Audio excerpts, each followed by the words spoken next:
Minute বসে আছি, ভাইয়া আপনি ছেড়ে দেন, স্যার আপনি আমার ছেলেকে ছেড়ে দেন। কারণ না তোর ছেলে, হ্যাঁ থানার ভিতরে তোর তোর ছেলে, হ্যাঁ রুমে, ওর রুমেও আমাকে পা ধরে ভরে রাখছে, কত মিনতি আকুতি করছি, ও ছাড়েই না। বাংলা ছায়াছবিতে আমরা প্রায়ই দেখি বাবার মৃত্যুর প্রতিশোধ নিতে ছেলে আইনজীবী হয়, কিন্তু বাস্তবে চট্টগ্রামে ঘটেছে উল্টো এক ঘটনা। ছেলের মৃত্যুর ন্যায় বিচার চাইতে বাবা হয়ে উঠেছেন সংবাদকর্মী, লড়ছেন আইনি লড়াই। চট্টগ্রামে কলেজ ছাত্র মিনহাজুল ইসলাম রাফির আত্মহত্যার ঘটনায় কোতোয়ালি থানার সাবেক পরিদর্শক তদন্ত আরমান হোসেন ও এক তরুণীর বিরুদ্ধে আত্মহত্যায় প্ররোচনার মামলা দায়ের করেছেন তার বাবা মোহাম্মদ মামুন আহমেদ। মামলায় অভিযোগ করা হয় ২০২৩ সালের ২০ ডিসেম্বর একটি জিডির ভিত্তিতে রাফিকে থানায় ডেকে নিয়ে মানসিক নির্যাতন ও ২ লাখ টাকা চাঁদা দাবি করা হয়। অপমান সইতে না পেরে সেদিন রাতেই বাসায় গলায় ফাঁস দেন রাফি। তবে অভিযুক্ত পুলিশ কর্মকর্তা এসব অভিযোগ অস্বীকার করে বলেন, নিয়ম মেনেই জিজ্ঞাসাবাদ করা হয়েছিল, চাঁদা দাবি বা নির্যাতনের অভিযোগ মিথ্যা। দণ্ডবিধির ৩০৬ ও ৩৮৫ ধারায় করা এই মামলার তদন্তে কী বেরিয়ে আসে, এখন সেদিকেই তাকিয়ে পরিবার ও নগরবাসী। প্রেমের সম্পর্ক থাকা সত্ত্বে এটা আরেকটা ছেলের সাথে সম্পর্ক করে। আমার ছেলেটা তখন এটা দেখে দেখে মেয়ের বাবাকে বলে যে আপনার মেয়ে আমার সাথে সম্পর্ক করা অবস্থা আরেকটা মেয়ের সাথে সম্পর্ক করছে। তখন আমার ছেলে মেয়ের বাবাকে কথা বললে মেয়ের বাবা মেয়ের কাছ থেকে জবাব চায়। তখন মেয়ের বাবা মেয়েকে বলে যে রাফির কোনো ছবি তোমার কাছে আছে? তখন আমার ছেলে তার মেয়ে বলে যে আছে। তখন মেয়ের বাবা মেয়েকে নিয়ে তৎকালীন কোতোয়ালি থানায় একটি সাধারণ ডায়েরি করে, যাহার নম্বর হচ্ছে ৮৯১। ওটা ছিল আপনার ৯ তারিখ ১২ মাস ২০২৩ ইংরেজি।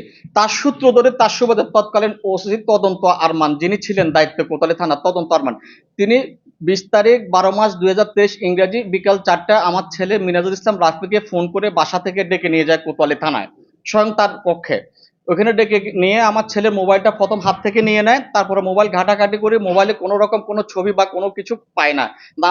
না পেয়ে আমার ছেলেকে এক পায়ে দাঁড়িয়ে রাখে এবং মানসিকভাবে শারীরিকভাবে আমার ছেলেকে ২ ঘন্টা টর্চার করার পরে আমার মুঠোফোনে তদন্ত আরমান আমাকে ফোন দেয় যে তোমার ছেলেকে কোতোয়ালি থানায় ডেকে নিয়ে আসছি, তুমি ২ লাখ টাকা নিয়ে আসো, না হলে অস্ত্র এবং মাদক মামলা দিয়ে তোমার ছেলেকে কোর্টে দিয়ে দিব, মামলা দিয়ে দিব, তোমার ছেলে জীবন কেরিয়ার নষ্ট হয়ে যাবে।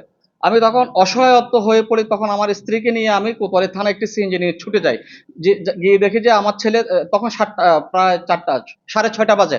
তখন আমার ছেলে দাঁড়িয়ে কাঁপছে, তার শার্টের এখান দিয়ে ছিঁড়া, এক গ্লাস পানি চাইছে। তদন্ত আরমান বলছে তোকে পানি দিব না, তোকে মেরে ফেলবো। আসো, তো আমি নাস্তার জন্য রান্নাঘরে গেছি পাশে একটা রুমে আর কি, আইসা দেখি ও দরজা লক করে ফেলছে, মানে আমার আসতে ১০ মিনিট লাগছে, বেশি লাগে নাই। তখন আইসা আমি দরজা ধাক্কাইতেছি, তখন দেখি দরজা আর খুলতেছে না। তখন দরজা অনেক পাশা বাড়ি ভাড়াটিরা ওরা অনেক দরজা বাড়ি দিছে, খুলতেছে না। পরে এক ভাইয়া জোর লাত্তি মেরে তারপরে দরজাটা খুলে দেখছে কি রাফি ঝুলন্ত অবস্থা।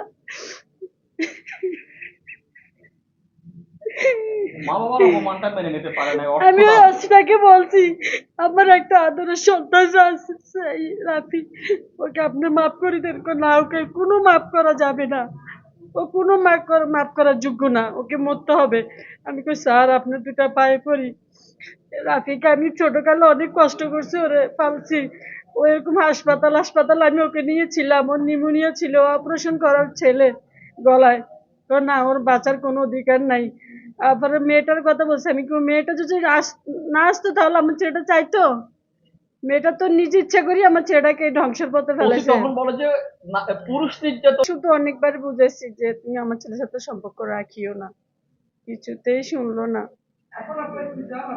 আমি ওই